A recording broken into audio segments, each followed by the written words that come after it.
Just taking a moment here to connect with Adrian Marr, who is chair of the OCCA Chinese Heritage Committees. The organization has been tapped by the provincial government to help them with their Anti-Racism Act. So they're going to be doing some community engagement. And when we get Adrian on the phone, we're going to talk about what that looks like and how that will help the province with their Anti-Racism Act. We're just going to connect here with Adrian right away, and then we'll get into that conversation. Coming up later in the show as well, we're going to be talking about why so many commercial truckers in BC are failing roadside safety tests. And Dwayne Vanu, president of the BC Lions, is here. We'll talk to him at 7:48 about Touchdown Kelowna. Right now, let's go to Adrian Marr. Adrian, good morning. Thanks for coming on to do this. Good morning, Gary. Good to speak with you again. This is significant, Adrian. I'm guessing this engagement that you've been tapped by the province to do. What does this mean for the OCCA to be selected here, Adrian? Yeah, it's quite the honor there, Gary. Being selected is certainly a meaningful recognition for OCCA's leadership in diversity, equity, and inclusion, as we've spoken before. And for the past 16 years, we've worked very hard to bridge communities, bring people together, and actively stand against racism. And this engagement truly affirms the trust placed in us by the community and highlights the importance of grassroots leadership in shaping inclusive policies, specifically in the Okanagan. And how important would you say this engagement is, Adrian? I mean, not just to the OCCA, but also for the Okanagan and right across BC, really. Yeah, this is an amazing opportunity for BC and all Canadians. The engagement is really is so important. It strengthens our commitment to those victimized by racism and discrimination. And this opportunity provides indirect legislative participation, which is very important. Right. So even though we don't directly, being the OCCA, draft the laws, our role allows us to provide critical lived experience feedback directly to the Ministry of Solicitor General, and therefore the policies are shaped by real experiences that we gain through practical lessons and insights that help create more effective and responsive approaches, to those that they're meant to serve.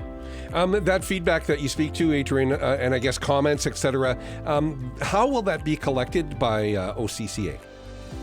Well, we have different, collection avenues. So currently we have what we call community workshops, and they're used to gather diverse perspectives in a safe, supportive environment where, our participants feel comfortable sharing their lived experiences through facilitated discussions, guided questions, written input, and online submissions.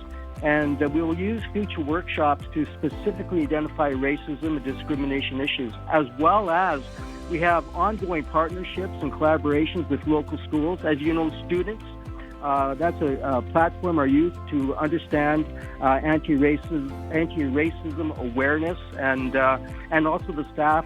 And so therefore tackling the issue at that level from ground up through education provides also another feedback loop. And I want to say one thing, if I can. We believe in empowering the silent, to give a voice to silent experiences, ensuring that those that have historically been unheard or victimized can now drive systemic change. So we refer many people who might not be willing to talk to us to the Anti-Racism Helpline, and that's funded by the United Way BC and Government of British Columbia. And therefore, their stats, if they're published stats, they will certainly become important to this journey we're on. That really is. That's a good point, Adrian, because there may be many individuals who are afraid to speak out, but if they have that avenue to relate their experiences, that's going to help tremendously with this anti-racism plan. Absolutely.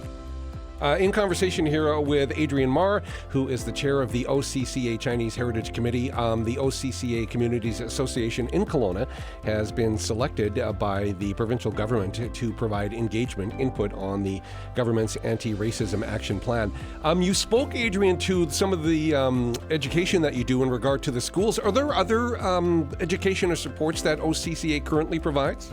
Oh, absolutely. And that's probably one of our biggest mandates in the OCCA. So we provide free legal consultations, free anti-racism education and free anti-discrimination support to everyone, to include helping committee members protect their rights through lawful informed action. We also have a task force with a dedicated project lead and a professional team that specifically is assigned to collect information and manage service referrals. So people that come online with us, either in person or by telephone, and we try to help them out that way. And one thing that the OCC has is that we have what we call a multilingual advantage. So our team is uniquely capable with staff fluent to with 4 to 5 different languages, including English, Mandarin, and Cantonese. And this diversity allows us to break barriers by reaching vulnerable community members who might otherwise be excluded, because of the language barriers.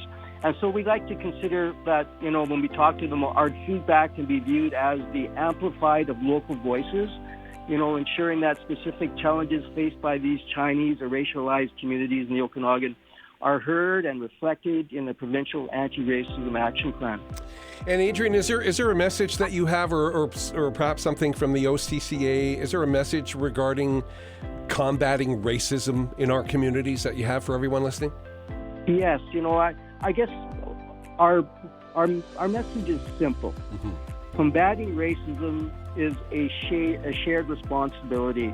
It's not only the work of the government or organization. It requires each of us, every one of us, to reflect, learn, and take action in our daily lives.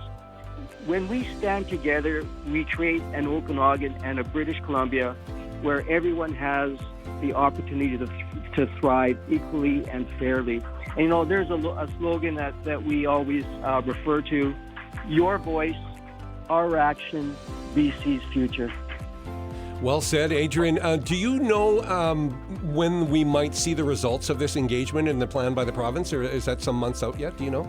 Yeah, so, it was enacted in May 16th, 2024. So we expect some action by June the 1st, 2026. They actually have suggested a completed program, but I think the engagement process is still underway. Adrian, very much appreciate your time on this morning. We're looking forward to see what comes out of this. It's very important. Thank you again. Well, thanks for having us, Gary. This is important stuff. Adrian Marr there. He's chair of the OCCA Chinese Heritage Committee, talking about the OCCA Communities Association being selected by the provincial government to provide engagement input on the anti-racism action plan.